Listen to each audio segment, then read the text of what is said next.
Steve Gage here, NASM certified personal trainer and co-owner of Engage Fitness. Today we're going to do a dumbbells do's and don'ts class. This is going to focus on form and technique and specific motions of the arm. We're doing arm focus exercises. So it's going to be the biceps, which has 2 muscle groups, by 2, and then triceps, which has 3, hence the word tri. And we're going to target the forearms as well. You can't forget about those because they are part of the arm.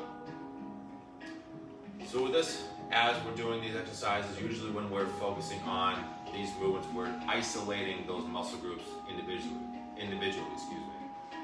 Specifically, as if, for example, with the bicep curl, we're just trying to hit just the bicep muscle, which as opposed to doing other movements such as either a pull down for the back, you get a little bicep activation as well. With this, we're targeting just one specific muscle group, so we want to focus on what the joints are doing that are involved in this motion. So with the bicep curl, pick up our dumbbell. So we want to make sure at any dumbbell movement that we're doing, we're really focusing on that bicep work. We're making sure that the elbow joint stays stationary. You'll see sometimes people, they do the swinging motion where the elbow comes up. We want to really target the bicep. We want to keep that elbow locked in. So wherever your elbow is by your side, you want to keep that sucker almost as if it's glued to your side and it does not move. The only part of the arm that should be moving is the forearm. We want to try to get that dumbbell to the top of your shoulder, and to line up that shoulder for that move, we want to make sure the shoulder blades are squeezed together and down. They're not hiking up to the ears, because if we get those shoulder blades together and down, almost as if we're trying to put them in our back pocket, that sets the shoulder up in a natural neutral position. Because if we're rounding forward a little bit, that shoulder is kind of grinding against that shoulder girdle that's hanging over. So if the shoulder blades are together and down, shoulders are relaxed, we're relaxed. Again, we start that bicep curl by just bringing that dumbbell to the top of the shoulder. Simple motion, all that's coming from the elbow joint. We're not moving the elbow as we come up. If you have to swing your elbow, usually it's because the weight's a little too heavy, and we really want to focus on just the bicep. So just moving at that elbow joint, not swinging. Good control. Up and down, full range of motion too. We want to get that hand all the way up to the top. Don't stop about 3/4 of the way, because you're only getting 3/4 of the work on that bicep. You want to get full stretch, let your arm extend all the way at the bottom, and then all the way to the top, really feeling that contraction at the top. And as we get to the top, we want to add a slight rotation of the wrist. So we're at the top, bringing it up to the shoulder, and then we're rotating slightly, just slightly. We're trying to get the pinky to externally rotate outward. And you'll really get the top, the peak of that bicep, and by rotating that wrist and then coming back down. And we always exhale when the work is being done on the push, the pull, the curl. Anytime we're doing that work, exhale out, rotate slightly, and then back down. Again, making sure we're not swinging, using the shoulder and moving the elbow. We're just moving the forearm. That's the only part that's moving in that bicep curl.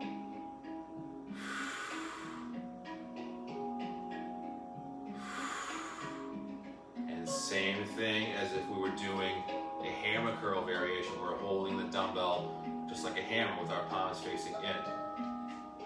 Shoulder blades are back and down in that natural neutral position, and we're just moving the joint, the arm from the elbow, just to the top, getting that dumbbell to the top and full range of motion, lowering it back down, and not swinging or moving the elbow.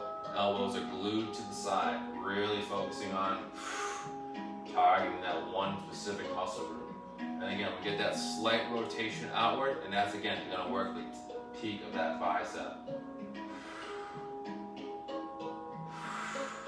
And also with these motions, we want to make sure we're in control of the weight. We're not just using momentum to fling them up and just let them relax down, because then that pulls things, and then at least the bicep tears, shoulder tears, all those things we want to actively avoid. So again, we want to control the weights, not let the weights control us. It sounds cheesy, but it saves a lot of injuries down the road. Good control here. Exhale on the push, on the curl, and then the arm goes back down. And same thing if we're going to take this bicep curl to the concentration curl position, where we're using our leg as that base. That elbow is glued to that side of the leg, and we're not swinging and rotating. Again, elbow stays where it is, shoulders are in that stable position, and we're just raising that hand to the shoulder. Control, we're just moving the forearm, we're not, again, swinging, using momentum to get that weight up, because then we start adding lower back into that, and we definitely don't want to do any of that. Just moving that forearm with that slight rotation out, and then back down. Exhaling on the curl.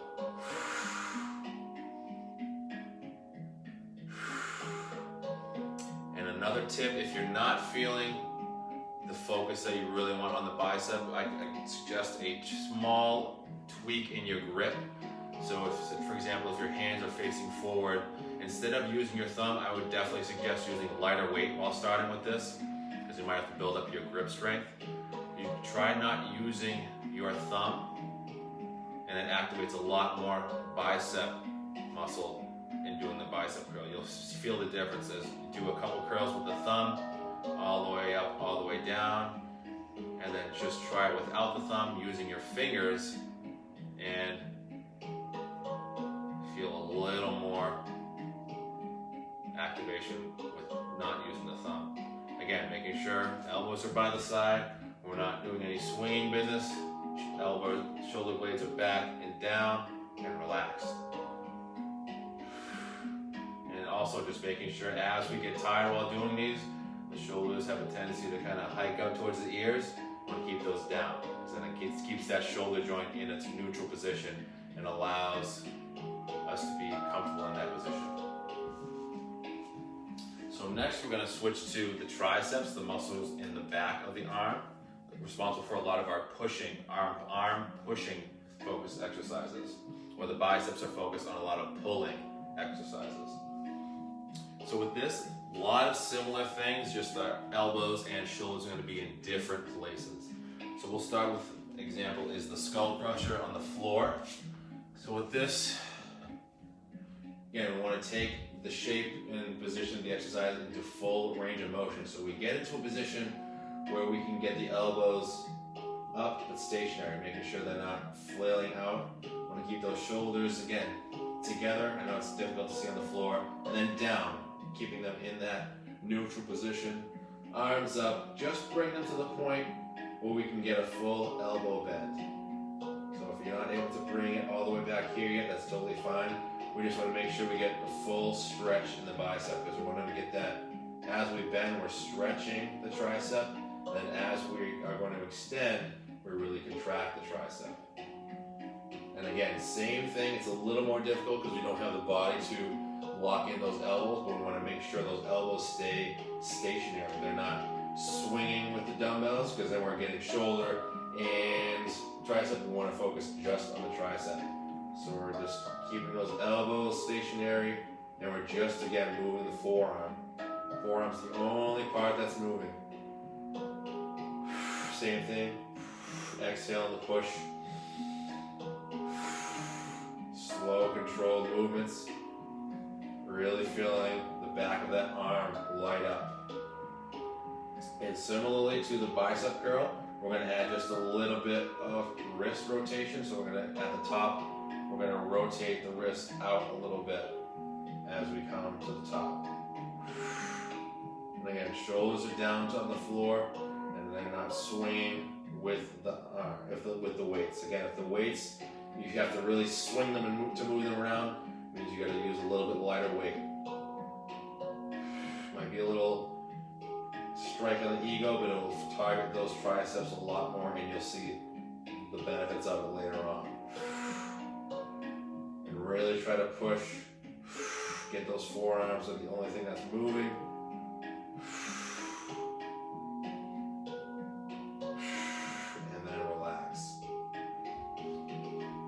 So we're going to take this exercise in a standing position. So So with this, if your shoulder mobility is not the greatest yet, we'll take this in small steps. So again, first, getting that shoulder in that ideal position. So shoulder blades are together and down and relaxed. So next we're gonna bring the dumbbells up to the shoulders, and then we're just gonna bring the elbows. Try to bring them as high as you, close as you can to the ears. But again, if your shoulder mobility is not ready for that shape yet, just bring it to the point where you feel that tricep stretch in the back of your arm. And same thing, keeping that neutral shoulder position. We're gonna raise just the forearm. Just the forearm comes up, and making sure we're not swinging the dumbbells here. We're keeping those elbows stationary, and we're just moving the forearm. And this is a little core activation too, because you'll feel if that core is not active, your body's gonna have a tendency to want to lean back, and you want to keep that core engagement and keep that spine neutral. So we're here and just neutral spine, tuck in that tailbone.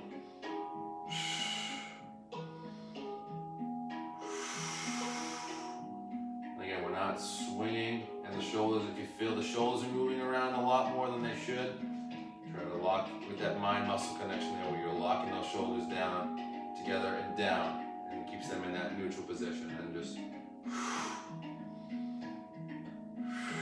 again, just moving the forearms.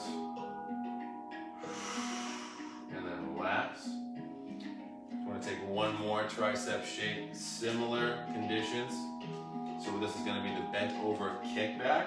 So again, for this we're bending at the waist and at the knees. So we're slight bending at the knees, keeping that neutral spine and flat back. And we're bending over just to the point where you start to feel either you roll forward or your body wants to arch back. We want to keep that flat neutral spine as much as we can. And that comes from just bending at the waist and not forward. So we're hinging at the waist. Elbows, bring them right to your sides so the elbows are in line with the shoulder, not way down here or way up here, because then it becomes really uncomfortable. We want the elbows in line with the shoulder and those elbows glued to the side. And with this, we're just driving the arms back. Again, just moving the forearm. We're not swinging, using momentum. Elbows by the sides. And we're just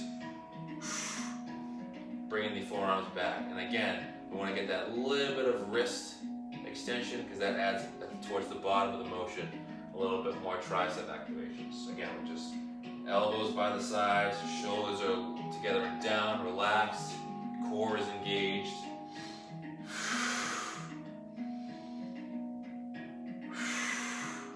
And if at any point you feel lower back pain in this shape, just simply raise the angle up a little more. And that takes off the pressure of the low back. Again, just moving the forearm, no swinging like we're skiing. We want to keep those elbows glued to the sides.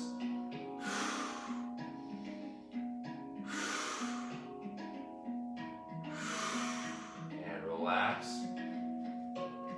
And at any point you're not feeling the exercise, not just on arms, but any body exercise you're doing, just hold the bottom of the position. So for example, if I was not sure if I was feeling it in my triceps here, try just holding it at the top, and then you'll feel what muscle groups start to get tired and shaky. That kind of gives you that mind-muscle connection too. Kind of puts your mind, okay, that's what I'm working is the triceps. Oh, that's what I'm working, the biceps. Kind of gets that mind-muscle connection, which is crucial for keeping your body awareness. So next we're going to target the forearm. So a lot of people neglect this area because it's not one of the pretty muscle groups, so they kind of forget about it. This is crucial for keeping strong and healthy wrists, so that way as we get older, we don't have to worry as much about arthritis or carpal tunnel or all those fun things that tend to happen once in a while. So with this, we're going to work on the wrist curl. So with this, starting fairly light. So we want to make sure we can either use a bench, or if we're at home, we don't have all the fancy equipment that we would at a normal gym, we can use just our old leg. So with this, we want to make sure we allow the wrist to over extend. Again, getting that stretch on the underside of the forearm here. Grabbing the dumbbell just like you would regularly. letting the wrist stretch, getting that stretch in the forearm. And we're just gonna bring that wrist to the top, just like you're curling here. And all the motion should be coming from, again, that joint, focusing on that one joint that's moving. We don't want to be using the bicep to curl it up. If you have to use the full arm to curl it up, you're using too much weight. Focusing on just one area, so we want to move just that one joint. Try to get that wrist, that hand as close to the top of your forearm as you can. Letting it stretch, curl.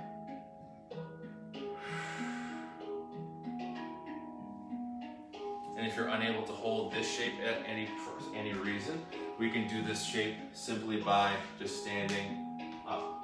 So we're gonna have the dumbbells either by our sides or behind us, palms facing behind us, and we're just going to do the similar motion. So with this, we wanna get the hands, the fingers extended as much as we can, really getting that good stretch.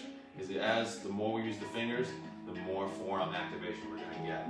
So we let the dumbbells come as close as we can just before we drop them, and then just rolling them back up, really trying to get that wrist curl, letting them come down. Again, focusing just on that one joint. We want to make sure we're not using body weight or momentum to curl them up. We want to just use the fingers and then that forearm. And then we'll relax these. So next we're going to hit the flexion or the forward upward motion of the forearm, which is going to hit the top of your forearm here. In similar positions, we're just going to flip them as opposed to having the palms facing up. Now they're going to be facing down. So with this, again, we want to make sure we get the wrist is allowed to hang over. It's not just resting here, because we want to get that stretch at the bottom of the motion. Again, our shoulders are back and down. We're not leaning forward, because then we get that lower back pain. Tight core, back and down shoulders. And we're just going to get that hand just as high as we can, just to the point where you feel like that's your end range of motion. Letting it stretch all the way down, and same thing.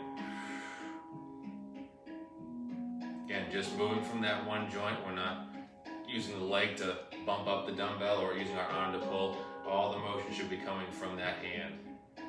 Almost as if you're trying to get that middle knuckle to the middle of your forearm.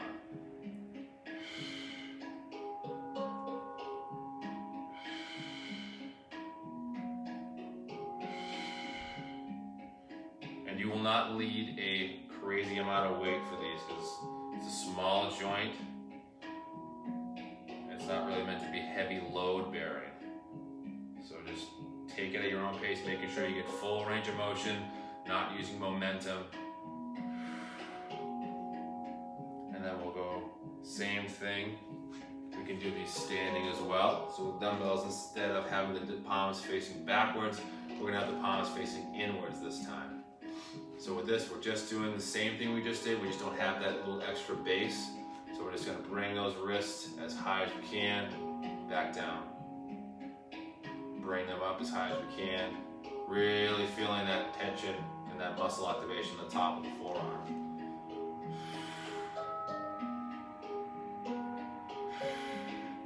This is one of those exercises I would definitely recommend doing, either just resting your arms. You want to not have the point where your arms are resting up here, because then you have to worry about your shoulders and biceps getting tired. We want to just focus on just that one area of the wrist.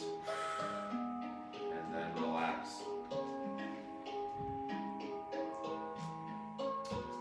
Well, thank you for joining me, everybody. Hope this dumbbell do's and don'ts class was helpful and beneficial, and you can take these tips to your workouts either at home or at your local gym.